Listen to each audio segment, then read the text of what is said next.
नमस्कार दोस्तों। ओम बिरला दूसरी बार लगातार लोकसभा के स्पीकर बन गए। इस बात में कोई बहुत बड़ी बात नहीं है। बनना था, नंबर उनके पास था, बहुमत उनके पास था, पूरी भारतीय जनता पार्टी और एनडीए उनको स्पीकर बनाना चाहता था, वो स्पीकर बन गए। लेकिन दोस्तों, स्पीकर बनने के बाद जो कुछ हुआ वो बेहद दिलचस्प है। ओम बिरला जैसे ही स्पीकर बने, नरेंद्र मोदी ने उनकी शान में कसीदे पढ़ने शुरू कर दिए, उनके कार्यकाल को ऐतिहासिक बताना शुरू कर दिया। ओम बिरला क्या क्या करते हैं, किस तरह से काम करते हैं, नरेंद्र मोदी ने एक सांस में ओम बिरला की कई तारीफें कर दी। लेकिन दोस्तों, जब विपक्ष को मौका मिला बोलने का, तब विपक्ष ने जो जो बातें रखी वो सुनकर ओम बिरला का चेहरा भी धुआं हो गया। उनके चेहरे पर भी हवाइयां उड़ने लगी। हम आपको एक एक बात सुनाएंगे कि आखिर किस तरह से सांसदों ने ओम बिरला के सामने वो बातें रखी जिनको सुनकर ओम बिरला को अपना पिछला कार्यकाल भी याद आ गया। वो मुस्कुराते जरूर रहे, लेकिन ओम बिरला भी ये समझ रहे थे कि विपक्ष आज घेर कर हमला कर रहा है, और ये भी समझ रहे थे कि अब ये विपक्ष 2019 वाला विपक्ष नहीं है। अब ये विपक्ष नेता विपक्ष विहीन विपक्ष नहीं है। अब इस विपक्ष के पास नेता विपक्ष है। दोस्तों, सबसे पहले आपको सुनाते हैं कि 10 साल बाद जो पद कांग्रेस को मिला नेता विपक्ष का, उस पद पर बैठने वाले रायबरेली के सांसद राहुल गांधी ने किस तरह से ओम बिरला को पिछला कार्यकाल याद दिलाया और यह भी बताया कि इस बार विपक्ष की आवाज दबनी नहीं चाहिए। This house represents the voice of India's people, and you, Speaker Sir, are the final arbiter of that voice. Of course, the government has political power, but the opposition also represents the voice of India's people. And this time, the opposition represents significantly more voice of the Indian people than it did last time. Speaker Sir, the opposition would like to assist you in doing your work.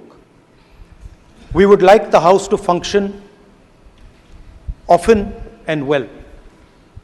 Speaker Sir, it is very important that cooperation happens on the basis of trust. It is very important that the voice of the opposition is allowed to be represented in this House. दोस्तों, राहुल गांधी के बाद मौका आया Samajwadi party के मुखिया और कन्नौज के सांसद अखिलेश यादव के पास। अखिलेश यादव ने बिना कुछ बोले बहुत कुछ कह दिया।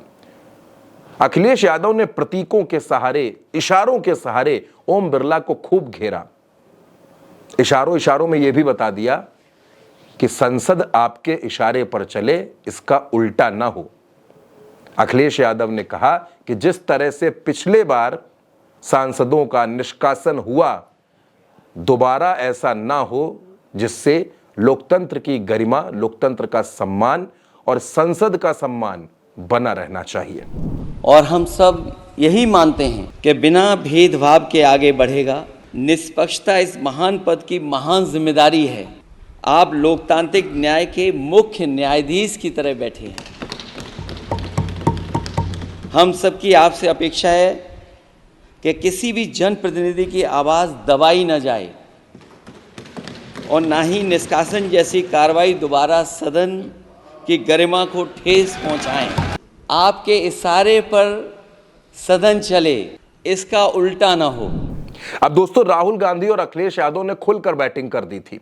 ओम बिरला समझ चुके थे कि विपक्ष छोड़ने के मूड में नहीं है। विपक्ष इस बार चारों तरफ से घेरेगा। यानी इस बार संसद में, लोकसभा में अगर सत्ता पक्ष पर ज्यादा मेहरबानी की तो विपक्ष घेराबंदी करेगा और विपक्ष किसी भी मुद्दे पर पीछे नहीं हटेगा। और इसके बाद असदुद्दीन ओवैसी ने तो अपनी बात कहते कहते ओम बिरला की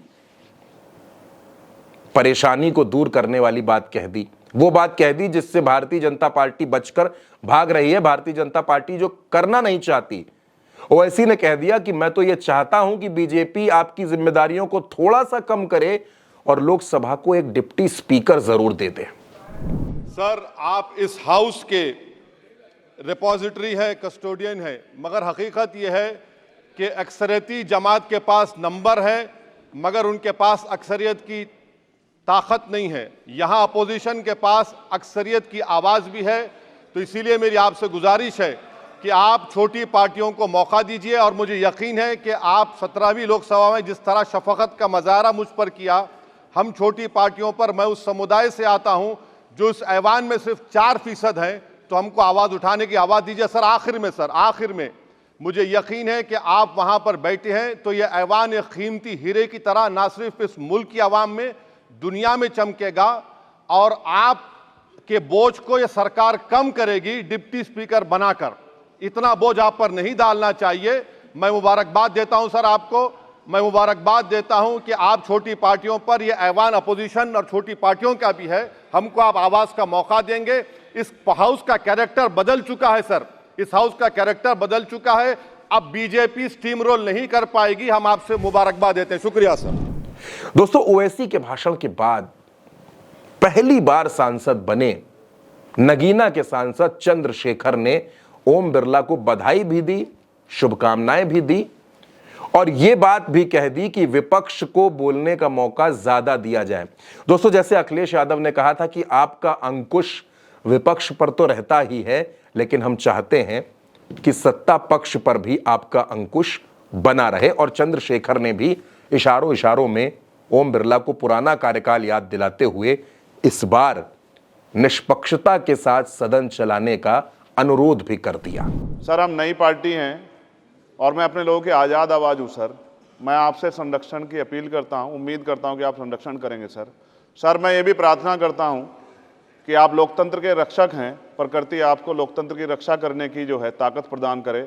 साथ साथ सर, मैं पूरे सदन को आरक्षण के जनक छत्रपति साहू जी महाराज की आज जयंती है, उसके लिए भी बधाई देता हूँ सर। और मैं आपसे आग्रह करता हूँ सर, हमारे लोग बहुत बुरी हालात में हैं सर वहाँ, और अगर हमें मौका नहीं मिलेगा सर, हम अपनी बात नहीं रख पाएंगे। तो आपसे संरक्षण की अपील और पुनः आपको बधाई और सभी सदस्यों को बधाई सर। धन्यवाद। अब दोस्तों, इन तमाम बयानों को सुनने के बाद, तमाम भाषणों को सुनने के बाद ये समझ में आता है कि लोकसभा का माहौल इस बार बदला हुआ है। अगर नरेंद्र मोदी के हम पहले कार्यकाल की बात कर ले 2014 से 2019 की, तो 2014 से 2019 में हर साल जो औसत बैठकें हुई उनकी संख्या 66 थी। 2019 से 2024 के बीच ये आंकड़ा और घट गया और हर साल जो औसत बैठकें हुई वो 55 बैठकें हुई। लेकिन नरेंद्र मोदी 2019 से 24 के कार्यकाल को, जिसमें महज 55 बैठकें प्रतिवर्ष हुई और पूरे 5 साल में महज 274 बैठकें हुई, उस कार्यकाल को ऐतिहासिक बता रहे हैं, कीर्तिमान रचने वाला बता रहे हैं। अब चलिए दोस्तों, नरेंद्र मोदी को और भारतीय जनता पार्टी को जवाहरलाल नेहरू से तुलना करना बहुत अच्छा लगता है। जवाहरलाल नेहरू जो करके गए उसके साथ नरेंद्र मोदी अपने आप को जरूर जोड़ते हैं, नेहरू जी को याद जरूर करते हैं। तो चलिए नेहरू जी को फिर से याद कर लेते हैं। 1952 और 1957 में लोकसभा में हर साल जो औसत बैठकें होती थी दोस्तों, उनकी संख्या 135 थी। नरेंद्र मोदी ने जितनी बैठकें की उसके दोगुने से भी ज्यादा ये नेहरू के कार्यकाल में होता था। और नरेंद्र मोदी के कार्यकाल में क्या हुआ, 2019 से 2024 के बीच महज 55 बैठकें प्रतिवर्ष।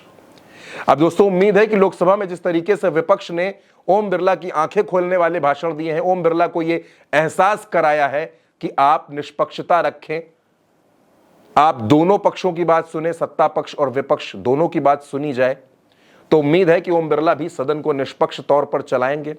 सदन में हंगामे से ज्यादा सवाल होंगे और संग्राम से ज्यादा जवाब होंगे।